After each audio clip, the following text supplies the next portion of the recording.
بغیر پلاننگ کے جب آپ کسی معاشرے کے اندر ایک کھیپ بہت بڑی لے آتے ہیں نا لوگوں کی کہ جناب یہ بھی صحافی بننا چاہتا ہے, یہ بھی بننا چاہتا ہے, یہ بھی بننا چاہتا ہے, یہ بھی بننا چاہتا ہے, لوگ بائی چوائس نہیں آ رہے تھے. صحیح, لوگ آ رہے تھے اسکرین پہ ایک اینکر کو دیکھا تو شوق میں آ گئے جی میں اینکر بنوں گا. یہ بھی نہیں تھا, لوگوں کو پتہ چل گیا تھا کہ اس میں کریئر اور ٹیک کا ہے. بالکل. پہلے لوگ سی ایس ایس کرنا چاہتے تھے, ڈاکٹر اور انجینئر بننا چاہتے تھے. لوگوں نے کہا کہ یار یہ میتھ کام کی ایک ڈگری کریں, صحافی بن جاؤ, جنوں مرضی دبا دو. بالکل. پیسے بھی اچھے ملنا شروع ہو گئے تھے. بالکل. ٹیکا الگ ہو گیا تھا, تعلقات الگ بن رہے تھے.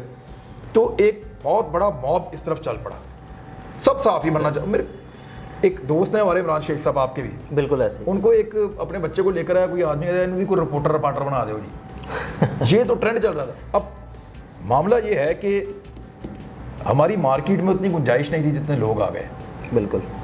پھر یہاں پہ کئی لوگوں نے ایسے ٹی وی چینل بنائے جو فیزیبل نہیں تھے, جن کا وہ سکسیسفل ماڈل نہیں تھے, وہ اس طرح کا ماڈل نہیں تھا کہ وہ اپنے آپ کو خود پال سکتا. بالکل. ایسے ٹی وی چینلز لوگوں نے بنائے.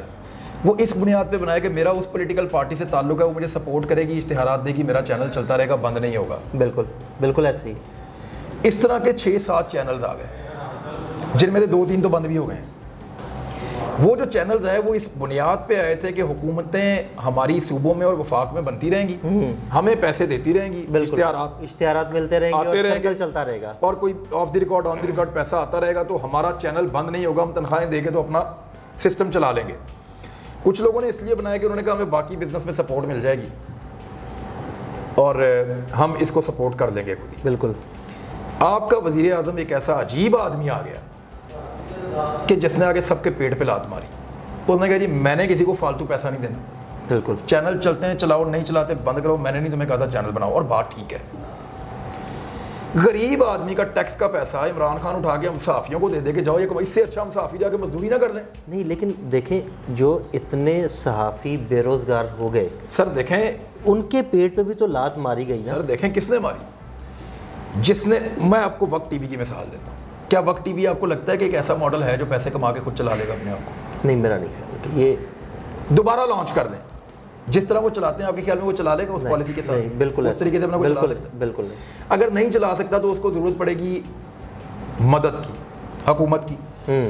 حکومت جو مدد کرے گی وہ غریب آدمی کے ٹیکس کے پیسے میں سے دے گی. بالکل. بالکل ایسے, یہی مدد کر سکتی ہے نا. بالکل ایسے. تو یا تو آپ غریب آدمی, لاکھوں کروڑوں غریب آدمیوں کے ٹیکس کے پیسے کے ساتھ زیادتی کر کے وہ پیسہ چند صحافیوں کے پیٹ میں ڈال دیں, تو یا آپ کہیں کہ یہ میرے پاس امانت ہے لوگوں کی, بھائی میں نے وہیں خرچ کرنا ہے جہاں لوگوں کا بنتا ہے. بالکل. آپ اپنا کوئی اور بندوبست کر لیں, کوئی اور نوکری جا کے کر دیں. بالکل ٹھیک ہے. اب یہ چینل جنہوں نے بنائے تھے نا 2 نمبریوں کے ساتھ, زیادتی اصل میں انہوں نے کی ہے. صحیح. مارکیٹ کو اتنا بڑا کر دیا جتنی اس میں گنجائش نہیں تھی. ایک غبارے کو آپ جب زیادہ بھرتے ہیں ایک وقت آتا ہے پھٹ جاتا ہے. ہمارے ساتھ وہ ہوا ہے. جو چینلز فیزیبل ہیں, دیکھیں میں آپ کو مثال دے دیتا ہوں ایکسپریس کی, یہ واحد چینل تھا جو منافع میں بھی جاتا تھا. ایسے ہی. کیوں؟ بالکل. ان کو پتا تھا کہ اخراجات کتنے رکھنے اور کمائی کتنی کرنی. وہ یہ نہیں کر رہے تھے کہ ادھر سے مار دھاڑ, ادھر سے مار دھاڑ. ان کو پتا تھا کہ یہ ہماری کمائی ہے اور یہ ہمارا خرچ ہے.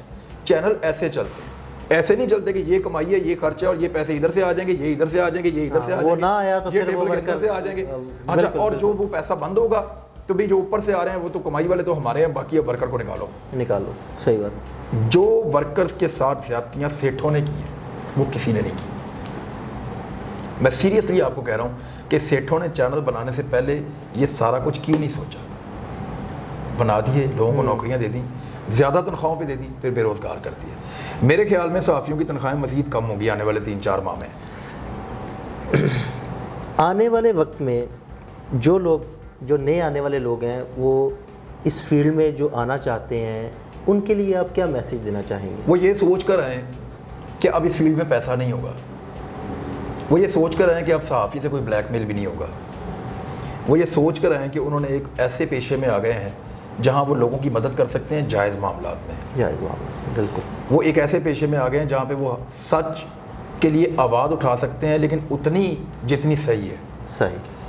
آہستہ آہستہ آپ کی جرنلزم کے اندر سے, کیونکہ سوشل میڈیا کے آنے کے بعد بہت بڑی بالکل تبدیلی آ گئی ہے.